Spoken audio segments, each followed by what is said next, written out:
Thank you so much for inviting me to come and talk about this today. It seems to be a topic that I'm talking about a lot at the moment. So this is what I hope to cover, and I do want to allow enough time for us to have a conversation and me to be able to perhaps answer any questions or comments that people have, if time allows, as often this raises lots of comments and questions, and I do have to run away afterwards. So I sit within the Cardiff and Vale Tier 3 Specialist Weight Management Service.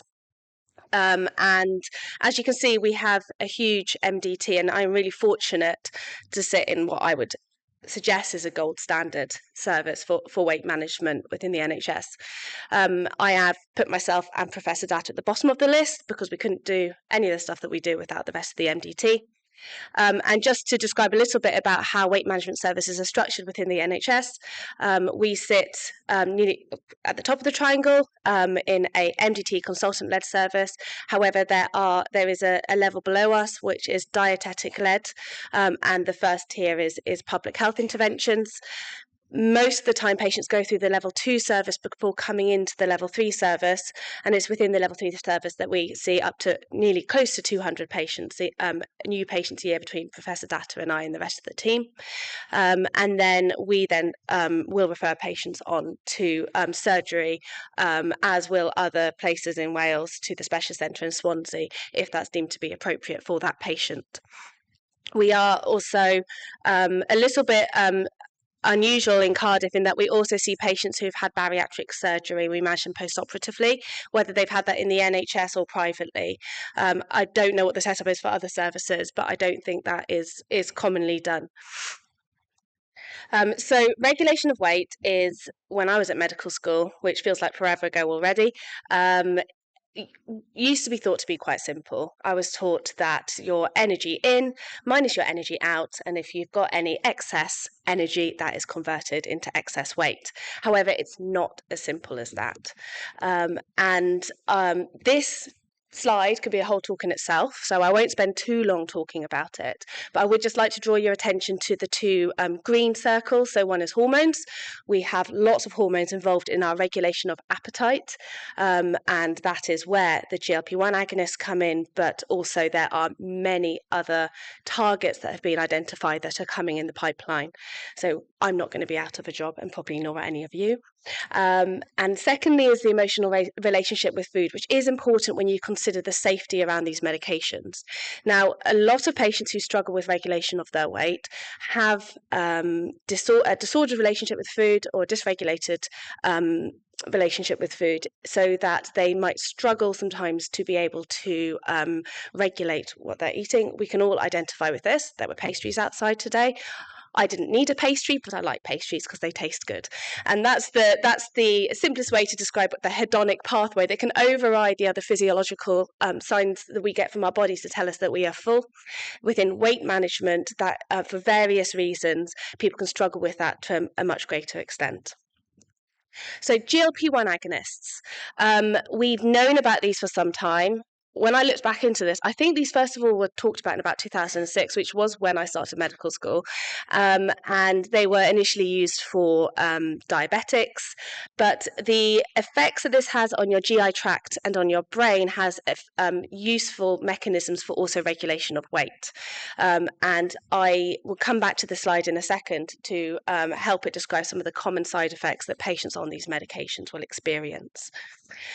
And since these have become NICE approved for weight management back in 2020, you can see that things have moved on, and where initially we only had liraglutide or Saxenda available to us for pre-diabetic individuals who needed assistance with weight management, and only for 2 years, which is the amount of time patients are allowed to be in our level 3 or any level 3 weight management service.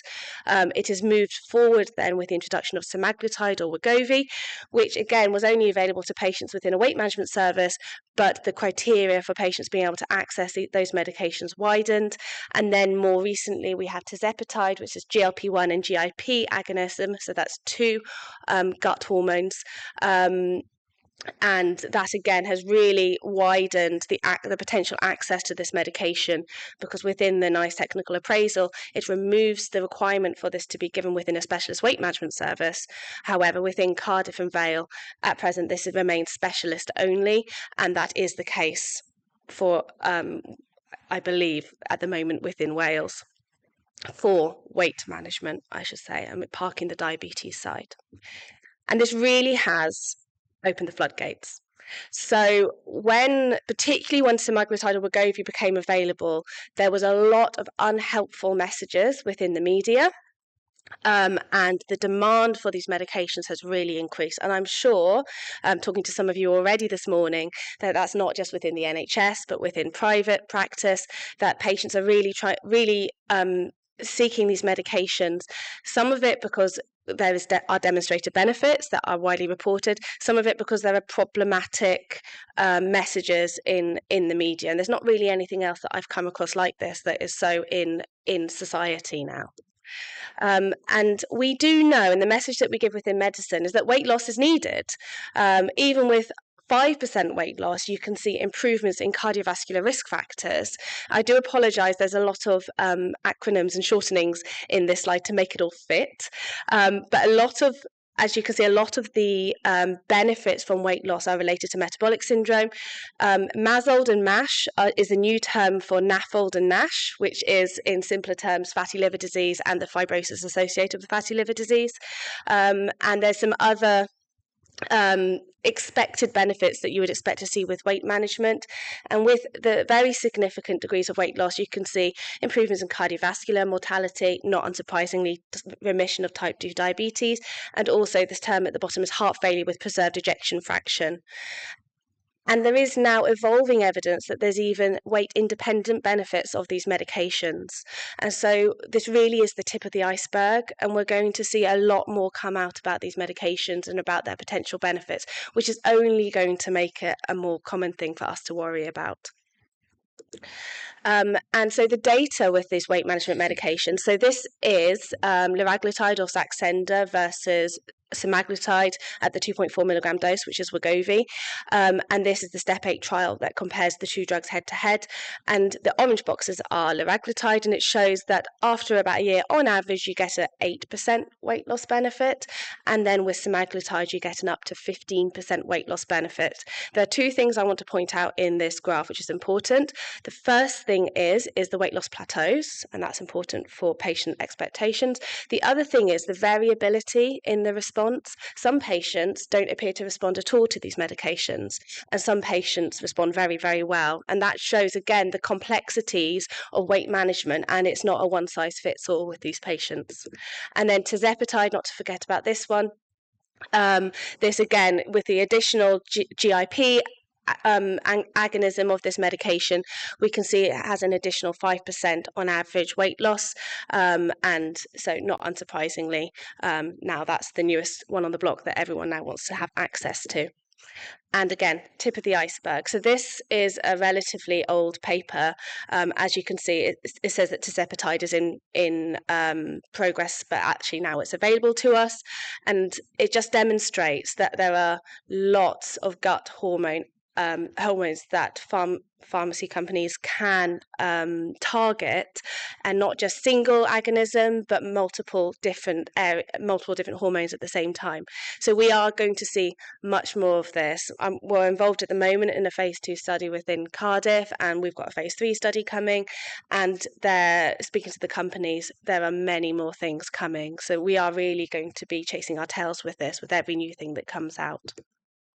So what I want to talk to you about today, now giving you a bit of context, is the safety considerations with these medications. And I'm going to lump these in together and call them GLP-1 agonists just for the sake of brevity. So on the left-hand side is the side effects, which I've taken mainly from summarising the BNF and the SPC around semaglutide and tirzepatide. The ones I've underlined are things that I'm going to go into in a little bit more detail. And then on the right, under the cautions, which you can find in the product literature, I've added some considerations, which are things that I counsel patients on, and I think are probably things that people potentially think less about when they start on these medications. So going back to this graph about GI side effects. So because this medication mimics a hormone that is released when you eat a big meal, it slows down how your gut empties, and it tells your brain that you're not hungry anymore. And so if patients have a dysregulated relationship with food and potentially are still at risk of binge eating or eating the wrong types of foods, you can often get an exacerbation of the GI side effects. And therefore, with our multidisciplinary team input and addressing all the other bits around weight management and using this medication just as a tool, we are seeing less dropout or discontinuation rates than are reported in the literature. So it really demonstrates that need for the holistic involvement with these patients and understanding the story when they're coming to you. So the more serious gastrointestinal side effects. So what is reported is gallstones, cholecystitis, and pancreatitis. We know that weight loss of any kind causes gallstones, and that's thought to be due to the change in the composition of your bile, but also the medication will reduce your gallbladder contractility. The risk of gallstones on this medication, and this is a summary of so I have generalised these medications into one group, is up to about 2%. That's what's reported in the literature on the SPC, and that is higher than reported with placebo, and same with cholecystitis. So the cholecystitis risk is slightly higher than what is reported with placebo. Pancreatitis is an interesting one.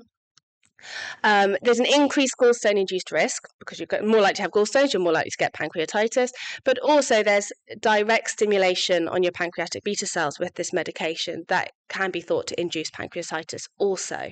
Now, the actual reported rates of pancreatitis are relatively low, and there has been a little bit of previous studies on this which have demonstrated that there is a small proportion of patients that appear to be at risk of a recurrent event of pancreatitis when exposed to GLP-1 medication.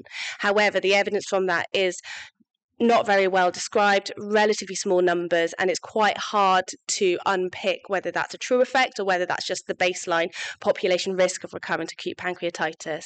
So I'm very happy to see that the MHRA and Genomics England are now investigating this, and that was only reported a couple of weeks ago. And our patients are definitely aware of this because it's reported so much in the media. And I actually invite that. I don't mind patients being aware of this. I would rather they were concerned about this and didn't see this drug as benign.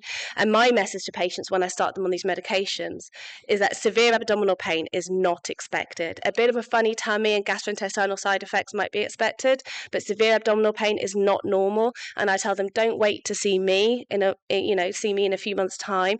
If you get that pain, just go and see someone. I'd rather all my patients went to hospital, then none of them did, and then something happened to someone. And we do report these unexpected intra-abdominal complaints to the yellow card system. I've had one patient with cholecystitis. I've had other patients admitted, none with pancreatitis yet. I've had a couple of my patients admitted with GI conditions that have not been reported, and I know that our A&E department are currently doing a prospective audit as well in picking up any patients where there's a suspected side effect due to these medications. So I think we are going to hear more about this. Just briefly, diabetic complications, because lots of our patients are diabetic and being given these medications. It appears that patients that are type 1 diabetics or on insulin are more prone to getting a worsening of diabetic retinopathy on this medication, and that's felt to be due to a sudden improvement in glycemic control.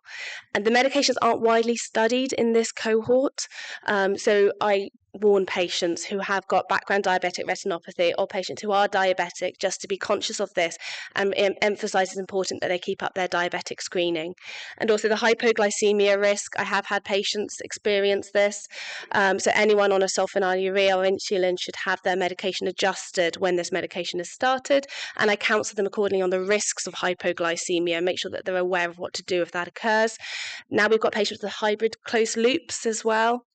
Then I always inform their diabetic service because it is nuanced and complicated. So that's the things I've underlined mainly that I want to talk about. Now to talk about the things on the right-hand side of that slide. So pregnancy. I tell all my patients who are of childbearing potential to Google Ozempic babies. This was a Google search from a few weeks ago when I put these slides together, and as you can see, it's reported all the time. So I caution my patients not to underestimate that these drugs can make them more fertile. We have a lot of patients coming into our service who want to access fertility treatments. and this drug makes them more fertile, can potentially affect the absorption of the oral contraceptive pill, and is not known to be safe in pregnancy. So I counsel all of my patients about that. Even if their partner's had a vasectomy, I still say, just think about it, just don't underestimate this. And fortunately, again, very well timed for this talk, the MRHA have just released additional guidance on this, and they've given some really good prescriptive guidelines about additional contraception measures to take and when these medications should be stopped prior to trying to conceive. So it's done my job for me in that area.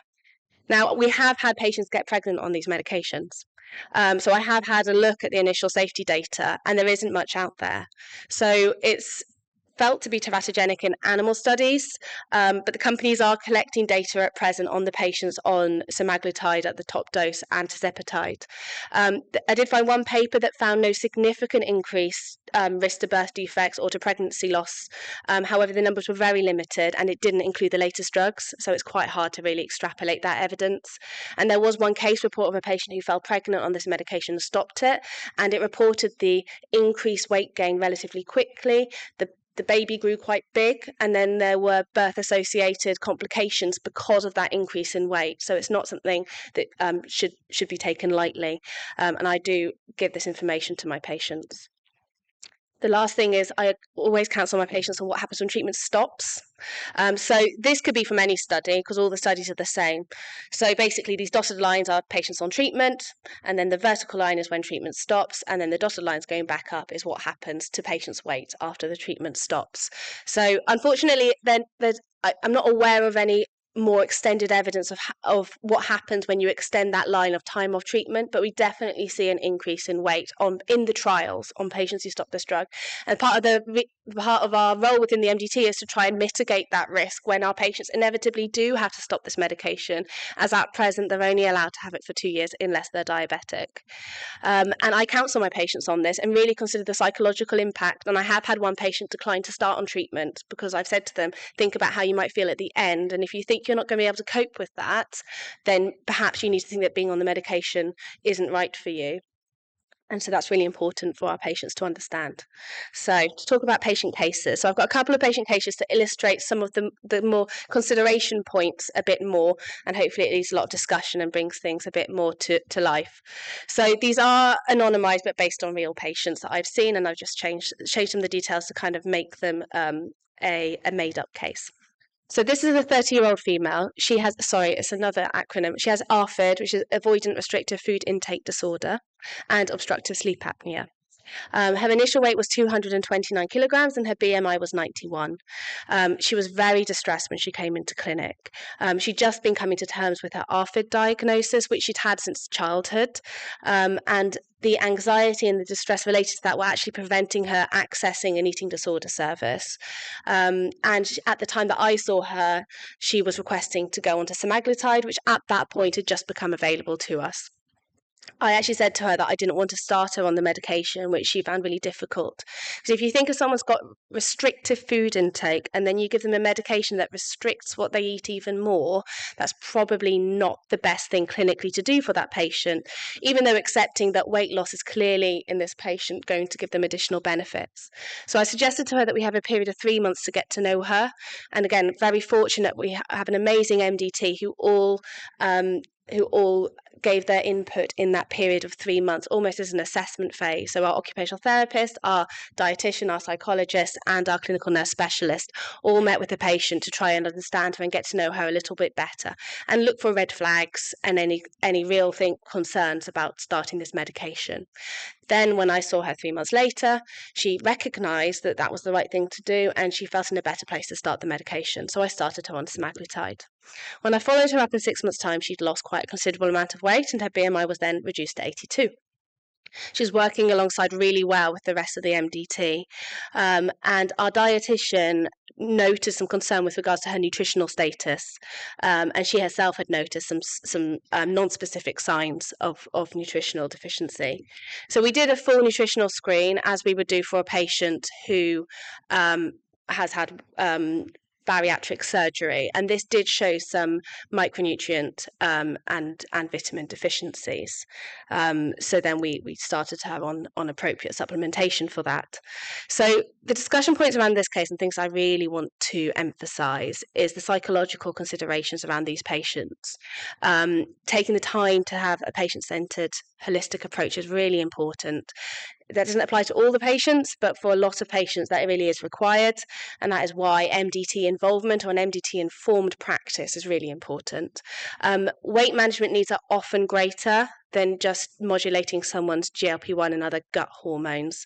And there's a risk to patients who have abnormal eating patterns, disordered eating, or eating disorders to giving them these access to these medications. And one of my real concerns is the amount of private prescriptions, and that we cannot capture that within the private world. But also with the push to put tirzepatide out into the community, again, it just raises that there are real complexities that we really have to think about before just allowing patients to have full access to this. In terms of nutritional considerations, patients living with obesity, despite how they might present and appear to people on the outside, they are already at a nutritional risk. And one of my jobs is always to address the weight stigma around that. Weight loss medication is now creating weight loss close to that we see with bariatric surgery. And therefore, we do have to start thinking along the same lines about the nutritional risk with these patients. And the consideration of this is actually evolving. Unfortunately, very recently, America is ahead of us with these medications. And there's very recently been a publication with regards to what should be considered around optimizing nutritional status and health of patients and putting patients on these medications. And there's another nice little circular diagram like Professor Ratledge put up, but this one's all about the priorities for supporting people who are given GLP-1 medication or other injectable weight loss medication. And the real things that I like that it addresses is talking about a patient-centered approach, looking at how we manage our side effects, but also the nutrient deficiency and the muscle and bone mass preservation, which are now becoming concerns with patients being given these medications. So to illustrate that further, I've got a patient who's a 50-year-old male. He's got obstructive sleep apnea and obesity hypoventilation syndrome on BiPAP, which is a non-invasive ventilation. He had back and knee pain and a previous meniscal tear, and he had some planned further surgery for that. He had hypertension as well and type 2 diabetes. I've underlined type 2 diabetes to remind me to make the point that diabetic patients, in a bizarre sense, actually have access to these medications beyond 2 years within the service, because it can be continued to be used long term, some of these medications at different doses, for diabetes management. So he actually falls into a category of a patient who may be able to continue this medication outside of the service longer term. His initial weight was 163 kilos and his BMI was 50. 6 months later, he'd lost an incredible amount of weight, far greater than what we'd expect in the first 6 months on these medications, up close to 20%. And he was expressing concern already about coming off the medication, which is very common when we see patients in our service. He was also noticing excess skin, and he was wishing to consider the medication. He wanted to continue it despite us having a discussion about the risk versus benefit of continuing the medication and the kind of psychological concerns that he was getting. And we also had a further conversation about his future options. So there's lots of surgical considerations around these medications, which are not potentially always thought about. GLP-1s can, in bariatric surgery, can be a very useful adjunct to bariatric surgery. And our bariatric surgeons at present only really accept patients with a BMI of 60 or below. But the lower they can get their BMI, the more likely surgery is going to be effective and successful, and lower risk. So they've become a really useful adjunct to getting patients towards bariatric surgery, whereas before they wouldn't have been able to hit that target. They've also been a really helpful proof of concept in that, because we think that bariatric surgery works more so by modulation of your gut hormones rather than by causing restriction or malabsorption. And therefore, again, it's quite a helpful proof of concept that the surgery is going to be effective without putting someone through the surgery first. Excess skin is becoming an increasing concern for our patients, and there's very strict criteria for patients being able to access excess skin removal on the NHS. The service has been around for nearly 10 years. I can think of 2 patients who have had been accepted for excess skin removal surgery. They have to get to their BMI to below 25 and sustain it. And for most of our patients, I would not want them to get their BMI to below 25. They would be malnourished. So that is really difficult for some of our patients to accept. The one thing, a similar thing with bariatric surgery, actually, the one thing that we can't ever help patients with is acceptance of body image and body shape and size. And although perhaps the number on the scales gets better and the medical comorbidities get better, so as a medic, I'm happy. For the patient, sometimes it's very difficult for them to accept that their body is not how they were hoping it would be. There's also perioperative risks with these medications, and I advise patients to hold their drug before they have any general anaesthetic and just restart it when they're back to feeling themselves, because I have had some patients feel very unwell post-op and then struggle with their rehabilitation because they don't feel able to eat. So I just tell them to stop it now, the dose, before they have an operation. There's also an aspiration risk intraoperatively. So also, again, with the private prescriptions particularly, patients don't always volunteer that they're on these drugs, but I advise them always to make sure that their anaesthetists are aware that they're on this.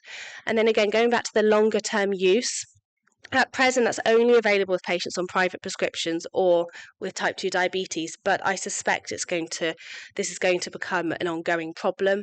It's being reported about 20% loss of muscle mass on these medications, in addition to the fat mass loss.